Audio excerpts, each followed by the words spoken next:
Hey everyone, and welcome back to the channel. Today we're diving deep into one of the Bible's most intriguing and often misunderstood chapters, Genesis 38. Now I know what some of you might be thinking. Genesis 38? Isn't that the one about Judah and Tamar? Yes, it is.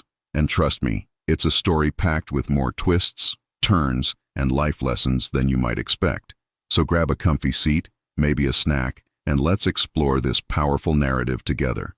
Before we jump in, let's set the stage. We're in the book of Genesis, right after Joseph has been sold into slavery by his brothers. The narrative shifts abruptly from Joseph's journey to his brother Judah's story. This isn't just a random detour. It's a crucial part of the larger tapestry of God's plan, showing us how unexpected paths can lead to incredible outcomes. It reminds us that even when things seem chaotic or difficult, God is always working behind the scenes. So, chapter 38 opens with Judah, leaving his brothers and heading down to Adullam. Here he meets a Canaanite man named Hirah and marries a Canaanite woman, the daughter of Shua, with whom he has 3 sons, Onan, and Shelah. Now this marriage itself is interesting because it moves away from the tradition of marrying within the family or tribe, as seen with Abraham and Isaac. It sets a different tone right from the start. The story really picks up with Judah's firstborn, The Bible tells us, quite bluntly, that Judah's firstborn, was wicked in the sight of the Lord, and the Lord put him to death. Wow, that's a heavy statement, isn't it? It highlights the serious consequences of wickedness in God's eyes. Marries a woman named Tamar, and she becomes central to our story. Following Er's death, Judah, according to the custom of levirate marriage, instructs his second son, Onan, to marry Tamar and raise offspring for his brother. This custom was incredibly important in ancient times. It ensured the family line continued, protected the widow, and preserved the deceased brother's name and inheritance. It was about legacy and responsibility. However, Onan, knowing that any child born wouldn't be legally considered his own but heirs, deliberately frustrates this custom. The Bible says he spilled his seed on the ground whenever he lay with her, so that he might not give offspring to his brother. This was a selfish act, motivated by a desire to keep the inheritance for himself, rather than fulfilling his duty and caring for Tamar and his brother's legacy. And just like what he did was wicked in the sight of the Lord, and he put him to death also. Another stark reminder that our actions have profound spiritual consequences. Now Tamar is left in a truly difficult position. She's twice widowed, childless, and vulnerable. Judah, perhaps fearing that Shelah, his youngest, might also die if he married Tamar, tells her to return to her father's house and remain a widow until Shelah grows up. He promises to give Shelah to her then, but Judah's intentions here seem less about protecting Shelah and more about avoiding perceived misfortune or perhaps even breaking his word. He effectively puts Tamar on hold indefinitely and doesn't follow through on his promise even when Shelah is old enough. Years pass. Judah's wife dies, and he goes up to Timnah to shear his sheep, a time often associated with feasting and celebration. Meanwhile, Tamar realizes that Shelah has grown up, yet she has not been given to him in marriage. She understands Judah's broken promise and his reluctance to fulfill his duty. She's been left in limbo, her future uncertain, her rights as a widow denied. So Tamar takes matters into her own hands. This is where her incredible courage and determination really shine. She removes her widow's garments, covers herself with a veil, and sits by the roadside at the entrance to Enaim, on the way to Timnah. She disguises herself as a prostitute. Why? Because she knew Judah was traveling that way, and she saw an opportunity to secure her future and lineage within Judah's family, which was her right. When Judah sees her, he doesn't recognize her.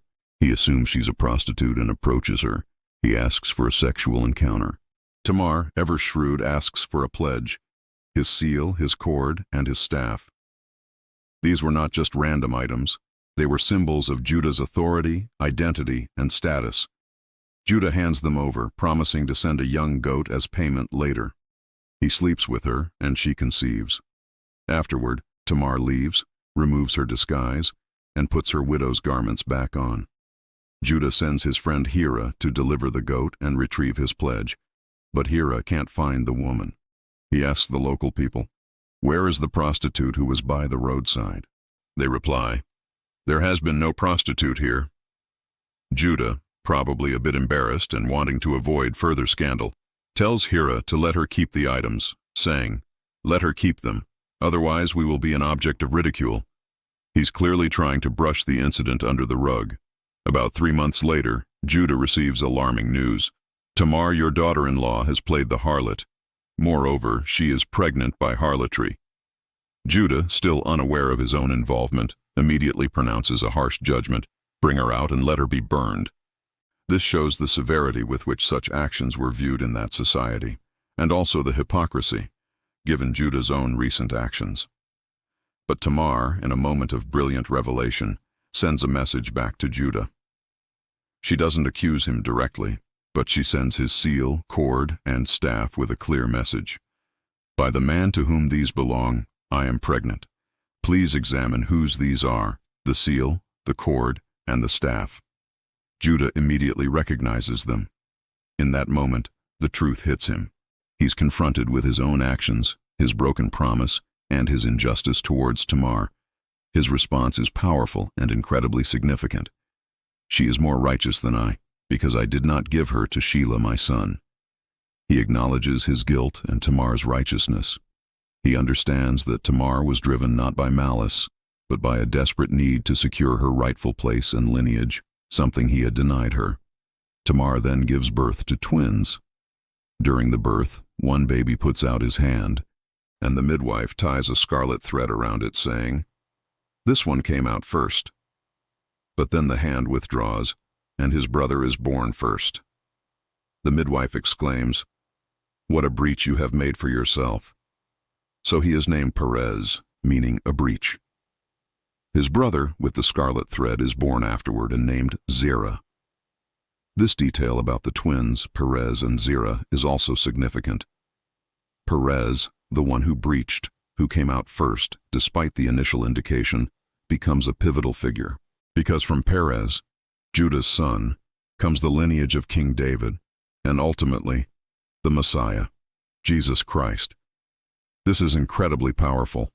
Out of a situation filled with broken promises, deception, and moral failures, God's divine plan unfolds. So what are the big takeaways from Genesis 38? First, it's a stark reminder that God is sovereign, even in messy human affairs. His plan will not be thwarted by human failings or wickedness. Second, it highlights the importance of justice and responsibility, especially towards the vulnerable. Judah failed in his responsibility to Tamar, and Tamar, in a society where she had little power, found a way to secure her justice. Third, it challenges our preconceived notions of who God chooses to use. Tamar, a Canaanite woman who resorted to unconventional methods, is honored in the lineage of Christ.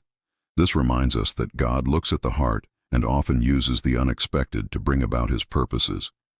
This chapter isn't just an ancient tale. It's a story about resilience, justice, and the unexpected ways God works. It teaches us about accountability, the consequences of our actions, and the incredible grace that allows God's purposes to prevail even through human brokenness. It reminds us that our story is always part of a larger, divine narrative.